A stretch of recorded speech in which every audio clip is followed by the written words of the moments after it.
today we will be concentrating very briefly towards the topic of CMOS inverter DC characteristics, and we will be just drawing a plot of how the CMOS inverter operates and try to analyze different parts of this plot. So once you understand the lecture, I think the topic will be pretty clear to you.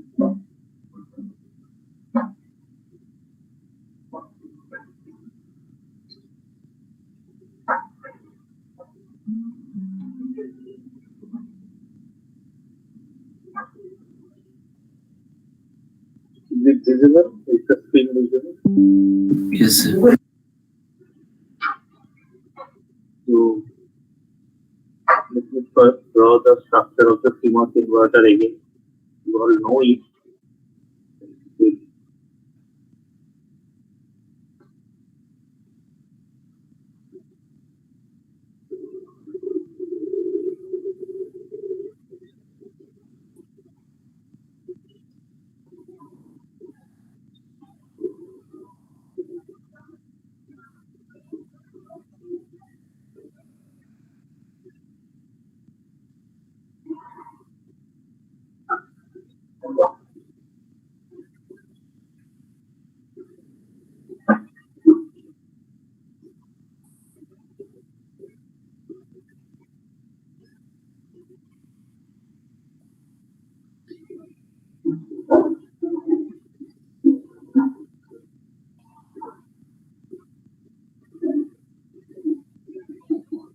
So this is MOS transistor 1, M1, and this is M2.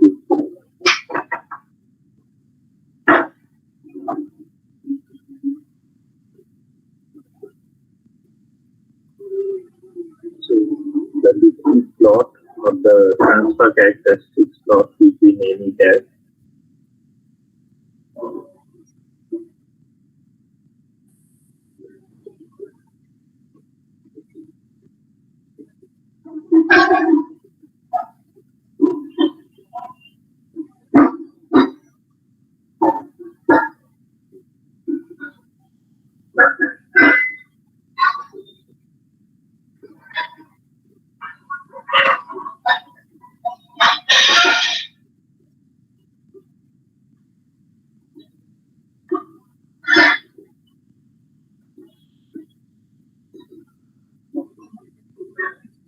So it is V out versus V in.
So this transfer characteristics curve is basically the input voltage versus, the output voltage versus the input voltage plotting, and obviously this plotting is done based on the operation of this inverter circuit, which is drawn in the left hand side. And what we do found is the output voltage we receive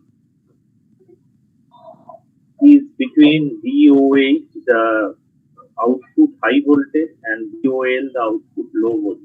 So the output high voltage here is equal to the amount of biasing potential, that is VDD, and the output low voltage is nothing but the 0 volt. So VOH equates with the value of VDD and VOL equates with the value of 0 volt. Now, there are two potential values, VIL and VIH, that is input low voltage and input high voltage.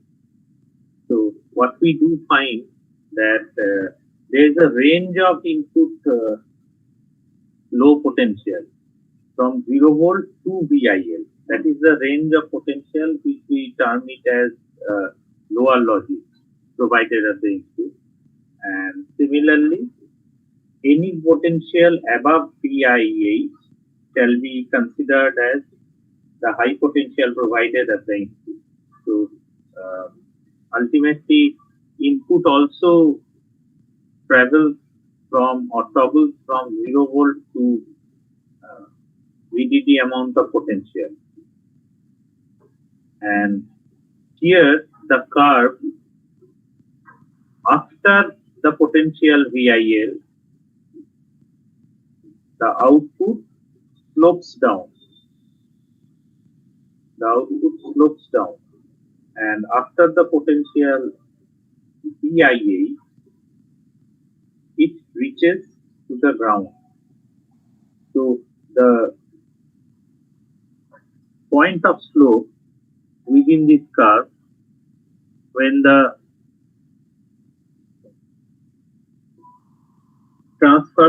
slope of the transfer curve equals to -1, these points are point A and point B. So in individually point A and point B, the slope of this transfer curve equals to -1. That means you have a tangent of 45 degrees. So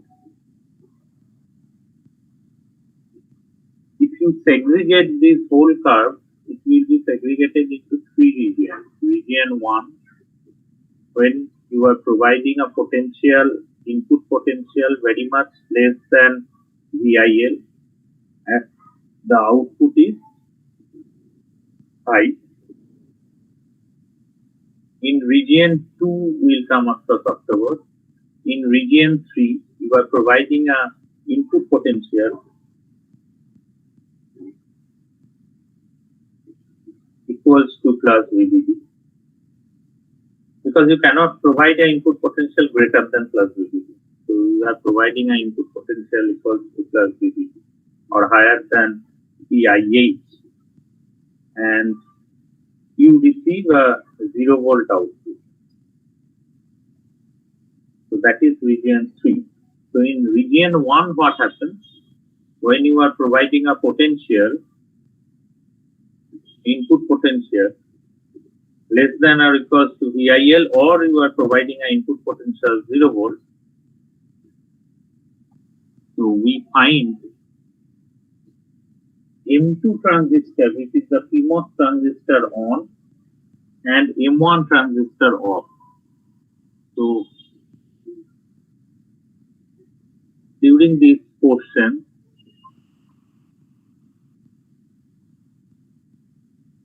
M2 is on and M1 is off.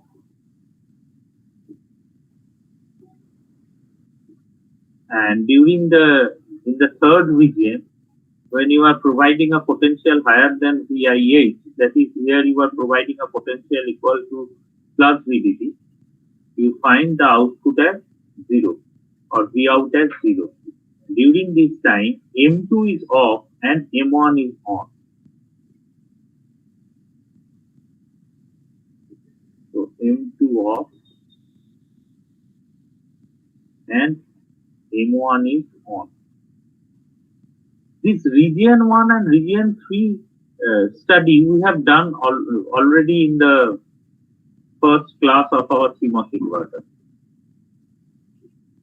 So how the CMOS inverter works, based on that, we already analyzed region 1 and region 3, although we haven't drawn this transfer curve at that point of time.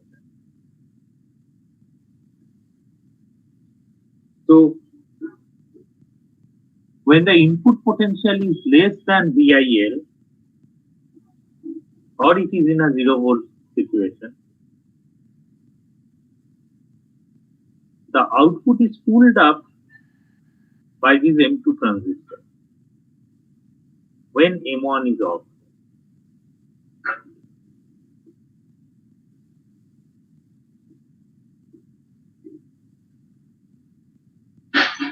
So,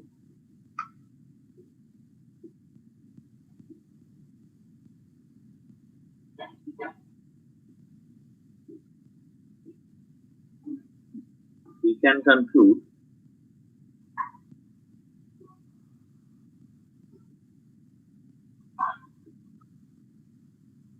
that when the input voltage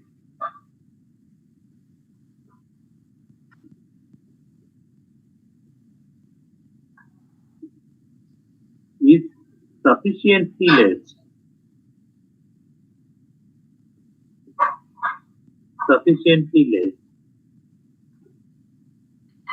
so or sufficiently low,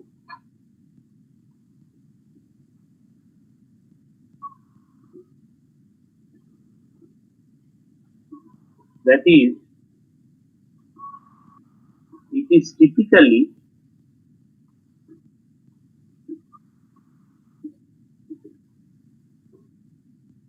less than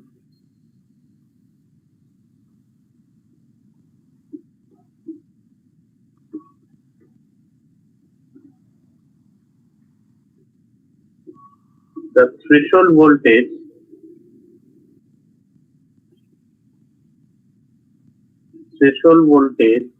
or potential of M1.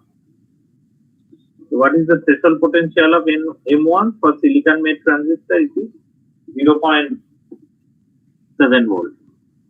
So when it is typically less than the threshold potential of M1,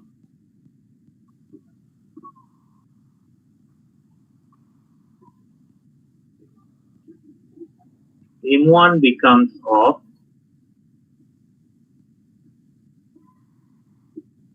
and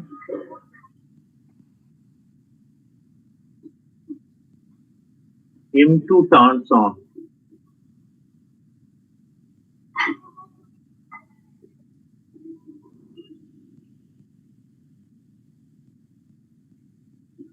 M1 becomes off and M2 turns on.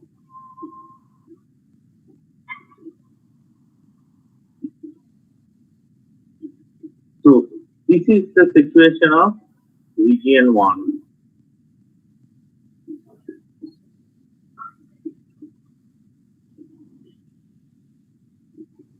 And M2 not only turns on itself, M2 pulls up the output logic to the biasing potential. That is, the output logic becomes equal to plus VDD, and that is signified by VOH.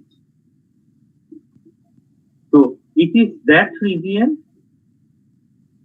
between this point and the 0 voltage value.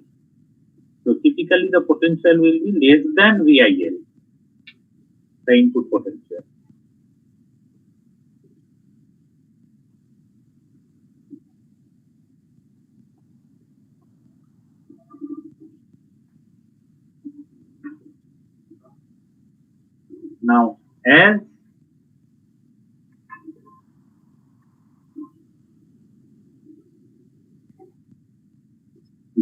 Vin is increased further.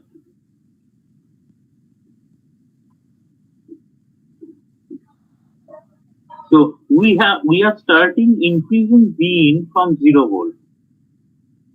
So till it remains within a certain value, region 1 persists. So till Vin remains within a certain value, maybe within this range, region 1 persists. Till Vin remains within VIL, less than VIL. You further increase Vin, what happens? So we are moving into region 2. So you further increase Vin and it moves beyond or equal to VIL. So it is increased further.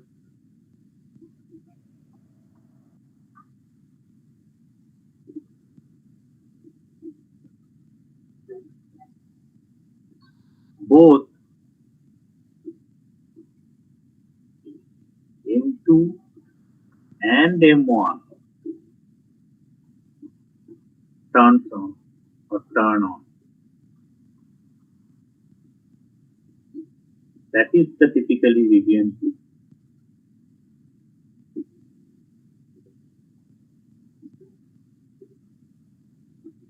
So in region 2, we haven't studied region 2 previously. So what happens when Vin moves beyond a certain amount of potential, maybe typically VIL? It happens that because you are providing here initially 0 volt, and we have considered truth table of only two states, either 0 or 1, but we haven't considered the transition from 0 volt to 1 volt. 0 logic to 1 logic. So transition from 0 logic to 1 logic of the input of the inverter circuit is nothing but transition from 0 volt to plus 5 volt or 0 volt to plus VDD amount of potential. So this transition cannot be done instantaneously. There must be a finite amount of time to transit. Therefore, the potential, which is a continuous potential, will also transit from 0 volt to plus 5 volt or 0 volt to plus VDD amount of potential, moving through other stages of potential. So when the Vin potential moves beyond VIL, it becomes equals to VIL or moves beyond VIL, both M2 and M1 transistor turns on. Both M2 and M1 transistor turns on. Which situation? Let us take an example. Say Vin equals to 1 volt. Say Vin equals to 1 volt. If Vin is 1 volt, then what happens for this transistor? 1 minus, it is VDD is plus 5 volt. So 1 minus plus 5 will be the VGS value for M2 transistor. So what is the VGS value for M2 transistor? Minus 4 volt. So even that is greater than the absolute value of minus 4 volt is greater than the absolute value of threshold voltage of M2, which is minus 0.7 volt. So M2 remains turned on. And what happens to M1? VGS value becomes 1 volt because Vin is 1 volt. So VG for M1 is 1 volt and Vs for M1 is 0. So VGS value for M1 becomes 1 volt, which is greater than 0.7 volt. So M1 also turns on. So this situation again persists till you increase Vin to a value of more than 4.3 volt, mind it, which is signified by VIA. So again, if Vin becomes say 3 volt, still here you have minus 3 volt, minus 2 volt, and here you have 3 volt as VGS values for M2 and M1 respectively. So both M2 and M1 remains turned on. So here what happens? M2 is also on, M1 is also on within region 2. So say you have further increased it to 4.5 volt. Now what happens? Now here the VGS value for the PMOS transistor M2 becomes minus 0.5 volt, which absolute value is less than the threshold potential of M2, which was minus 0.7 volt. And what is the VGS value for M1? It becomes 4.5 volt. So it is greater than 0.7 volt. So M1 remains on and M2 again goes off. So M2 goes off and M1 remains on. That is the situation in region 3. So when it is the input potential is more than VIH.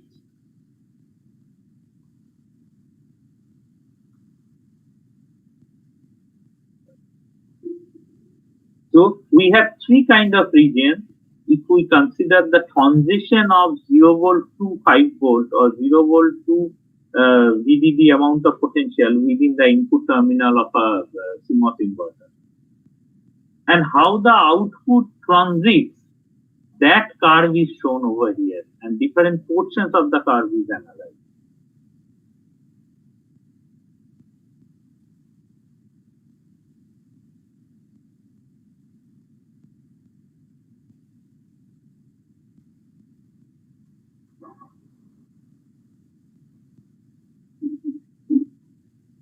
So further increasing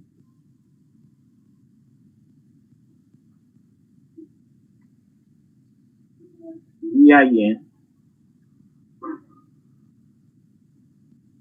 causes M2 to turn off and M1 remains turned on.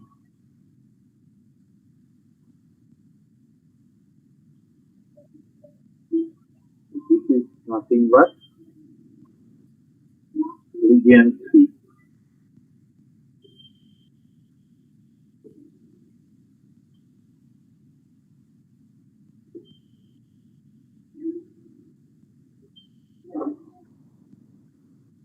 So is it understood, students? How we get this curve and what are the different features of the curve?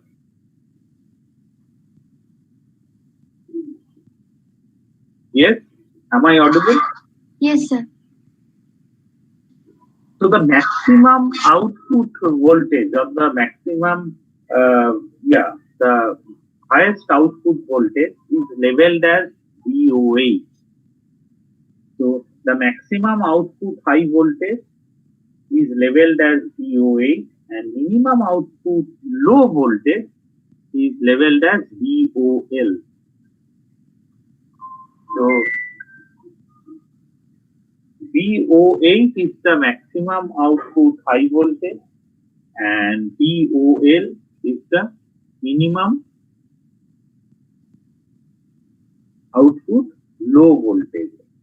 Point A and point B on this curve, point A and point B on this curve are defined by the slope of the transfer curve. So point A is also a slope of this transfer curve, point B is also a slope of this transfer curve.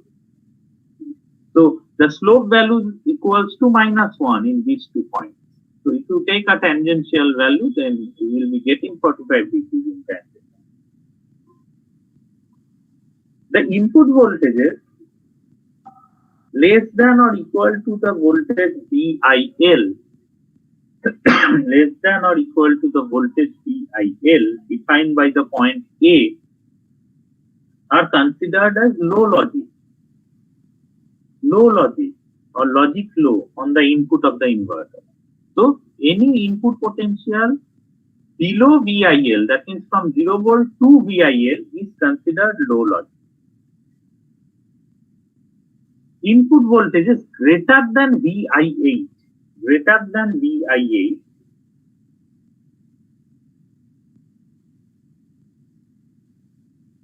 defined by the point B, because point B potential is that nothing but VIH. are considered logic high on the input of the inverter. So the potential equals to plus VDD, which we provide at the input, is nothing but a logic high, because that value is greater than or equal to VIH.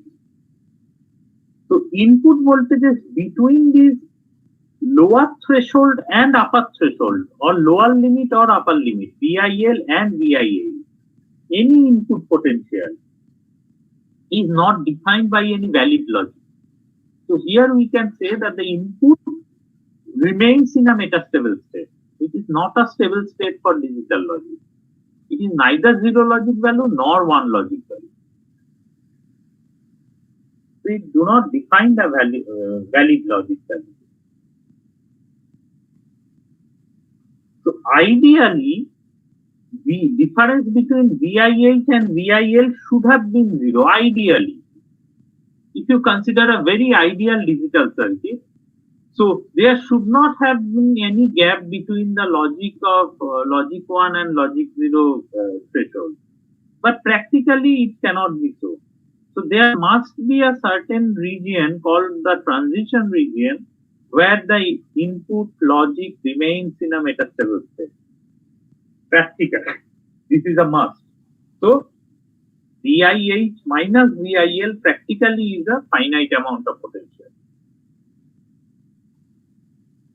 So in real logic circuit, there will be always this kind of a slope coming up during the transition of output logic. This kind of slope is always a must for real logic circuits or real digital circuits. If you consider the output of the circuit or the state of the circuit is concerned, during which the input is in a transition mode from a higher logic value to a lower logic value, or from a lower logic value to a higher logic value. So the logic value transition, when it takes place at the input terminal, the output cannot be in a step fashion. Rather, the output always shows a slope over there. It slowly diminishes. If it was in a higher logic value, it slowly diminishes. If it was in a lower logic value, it slowly increases. Of course, this term slow you cannot define by your generic time value or in seconds or such kind. Maybe this amount of time, the amount of time it slows down, it uses to decrease in this curve fashion, maybe that is in nanoseconds or microseconds. But it will be a finite amount of time to slow down.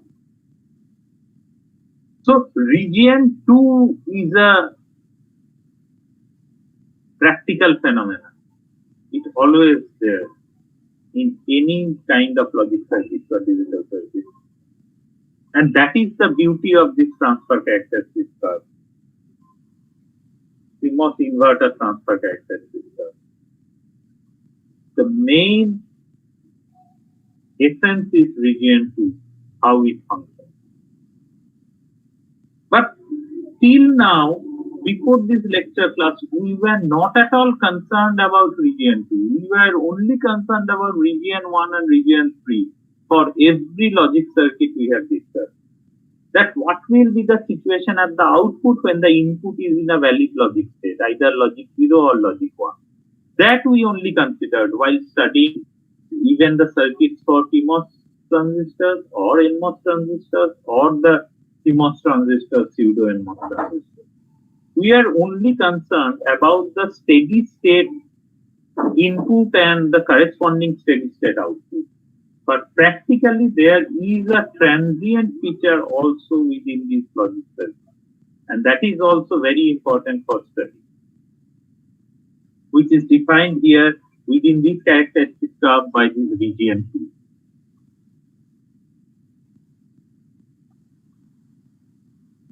Am I clear or not, students?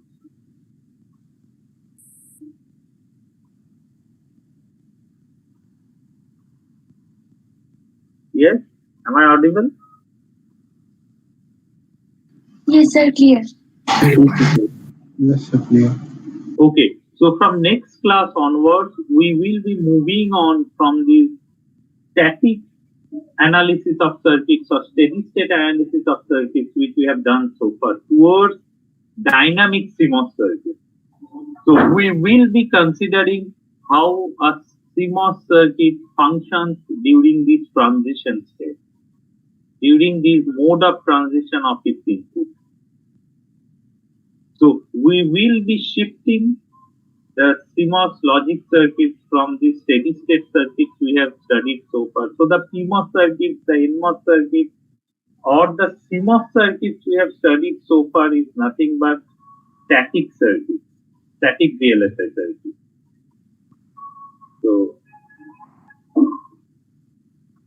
we will be shifting our focus from the static VLSI circuits towards dynamic VLSI circuits. So why dynamic? Because we shall be considering this transition of state between at the input end and corresponding situations at the output. What happens at the output?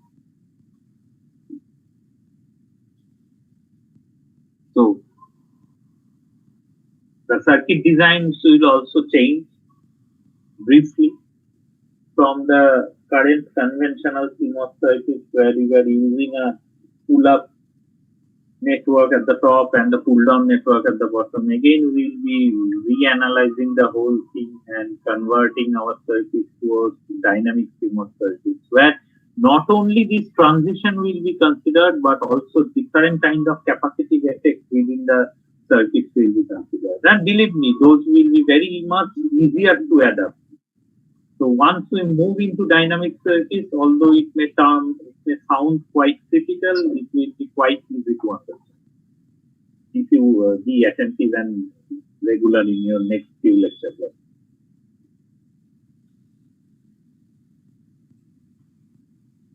Am I clear?